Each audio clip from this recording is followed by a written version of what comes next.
Hey guys, it's Ogs. Welcome to the channel and thank you for watching my player ratings after that horrible game between Liverpool and Chelsea Football Club. Congratulations to the man himself, the clown in chief, Anthony Taylor, who decided to pretty much give the point to Liverpool. He didn't even expect us to hold on and get away with a point, because his mission was to kill Chelsea as per usual. The guy did everything in his power, and the minute that I saw him going to that screen to check, I said to my people around me that he is going to give a penalty and a red card. He didn't even take 5 seconds. He went there, look at the picture, like a photo, instead of looking at the video and see what happened. Only few seconds. I mean, he made his decision before even getting to the screen. It was a golden opportunity for him to give a red card and punish Chelsea Football Club. The decision was made already, and the only salvation we were going to have was the VAR people making the decision instead of telling him to go and check on the screen.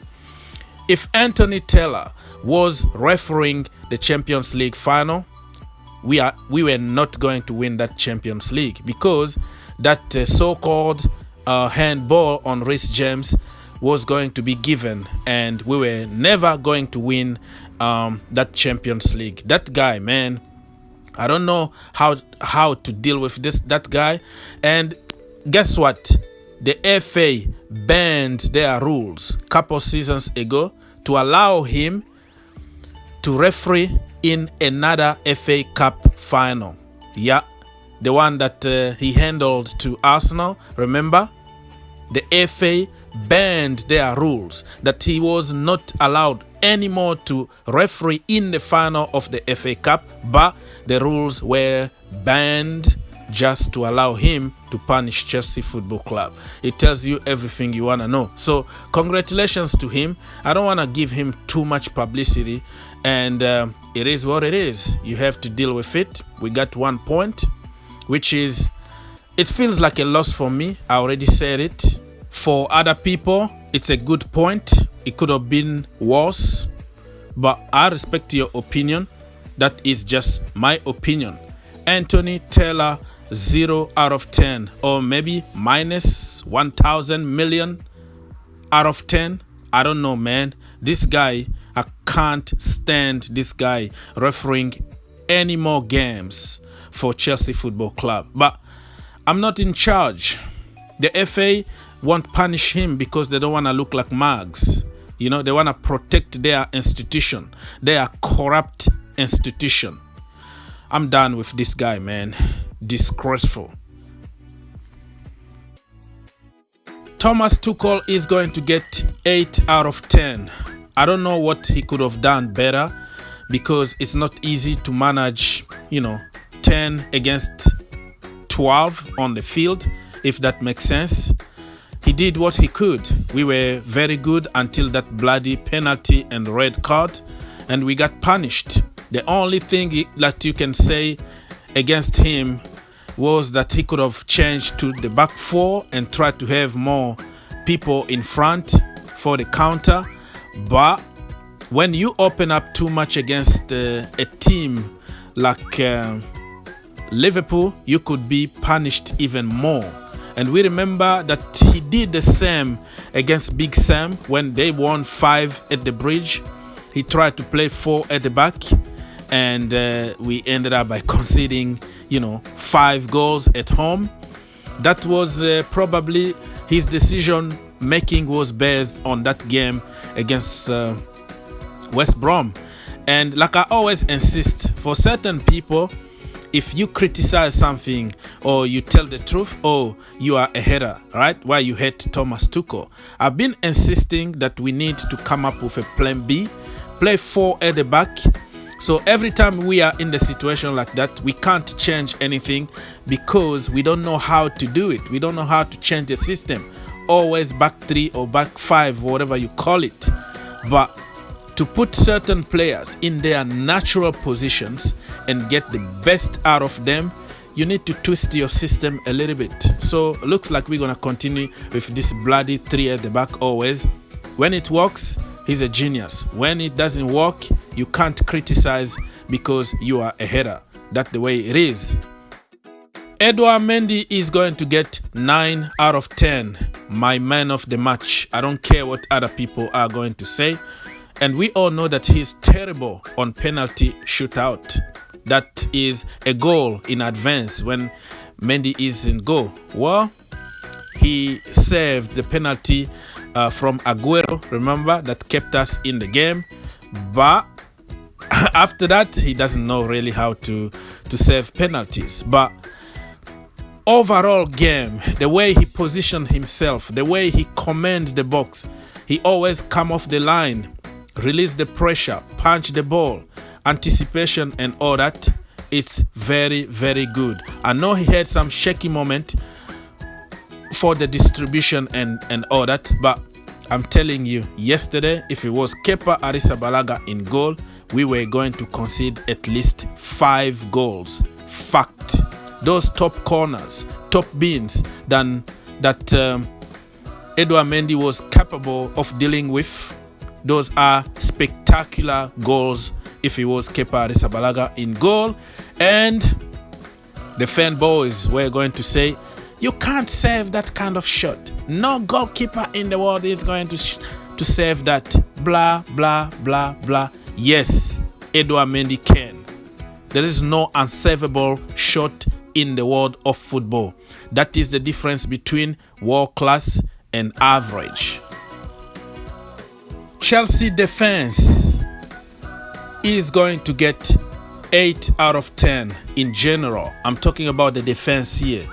That is everybody, okay? Thiago Silva came, at some point during the game. Andreas Christensen, Chalobah, Rudiger the Hustle himself, the captain Aspilicueta, everybody in that defense, they did a great job. That was a defensive masterclass.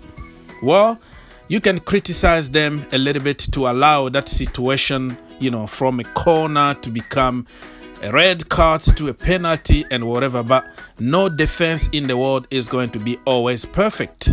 We could have dealt with that a little bit better to avoid that situation, but it happened. Those things happen in football, but the way we took care of business after that was masterclass.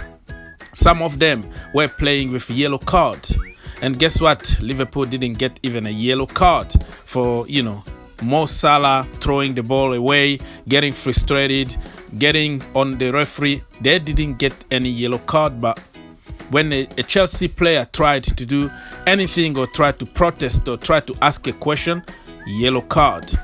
And they kept it clean because the second half, that Anthony Clown was going to give another red card because you are on yellow. Everything you do, he's going to punish you again and get you out in order to allow Liverpool to win.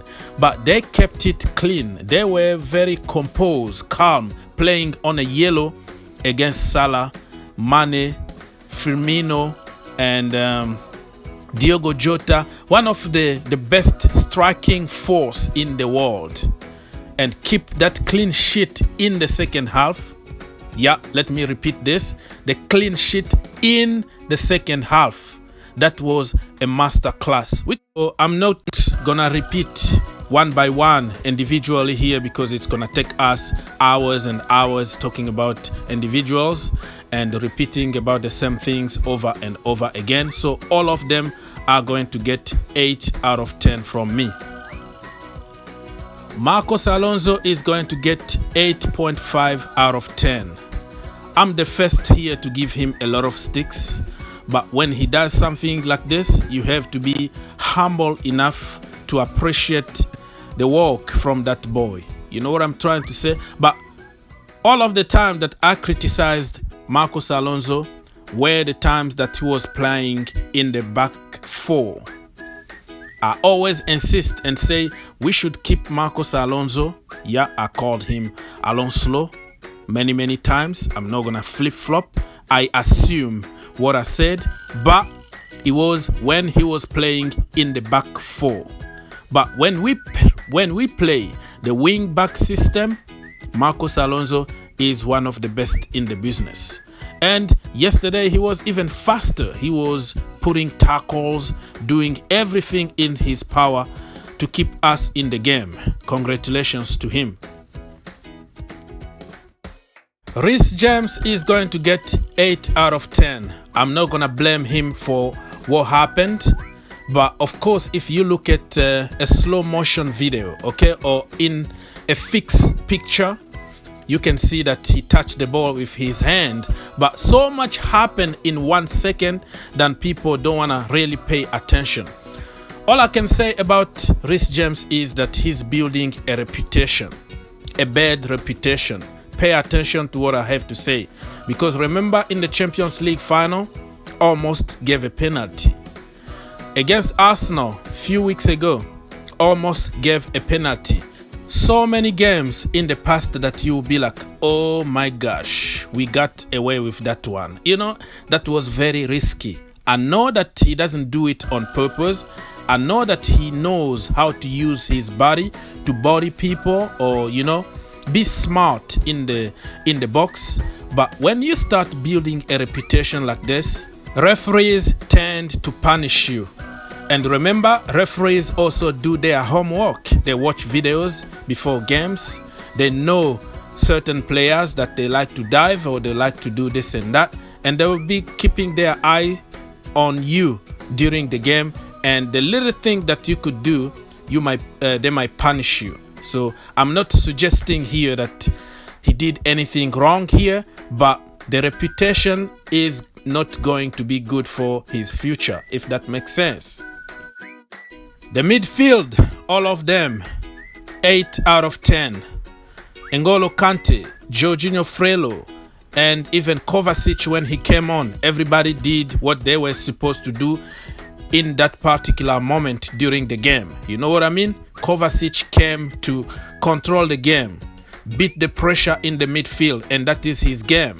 It was a perfect game for somebody like Kovacic, because he doesn't have any end product, but he will dominate, he will control in the little space, and that's exactly what he did. Congratulations to him. N'Golo Kante, hopefully the injury is not bad and he will be back very soon. It's gonna give him a little bit of rest though, instead of going to the national team. Jorginho was Jorginho. He did what he was supposed to do. That was a perfect game for him. A game that he doesn't have any urgency to win immediately. A game where he needed just to control the tempo in small space. He needed to pass the ball very quickly in a very short distances.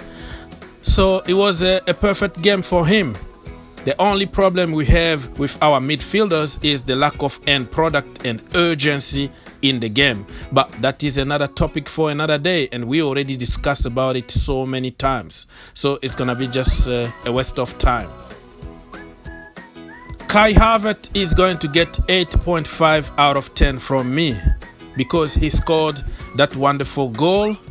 But after that, let's be honest here and tell the truth. He could have scored maybe 2 more goals or so, because he had chances. Instead of shooting first time, he tried to take 2 more seconds, and then in the Premier League, they're gonna close you down. Okay, he needs to learn the timing, because this is the Premier League. This is not the Bundesliga. He got himself in positions that he could pass the ball very quickly to, I don't know, Mason Mount or Romelu Lukaku, but he decided just to slow the game down and take an extra touch.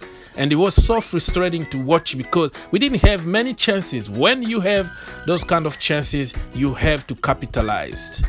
So he got 8 out of 10 just because of the goal. But defensively, he did his part, and we didn't concede in the second half. So he did good. Mason Mount is going to get 7.5 out of 10. I was so disappointed by the chances that he had and he didn't finish. Man, like the last chance that he had, it was so easy to pass the ball to Kai Havertz, and Kai Havertz was going to score in an empty net, but he decided to shoot it. Well, I think it took a little deflection, so it didn't help him in that sense. But oh my goodness, I was already celebrating. So we were going to win that game comfortably before even the red card. But Kai Havertz and Mason Mount, man, they disappointed me. I gave more points to Kai Havertz because he scored a goal.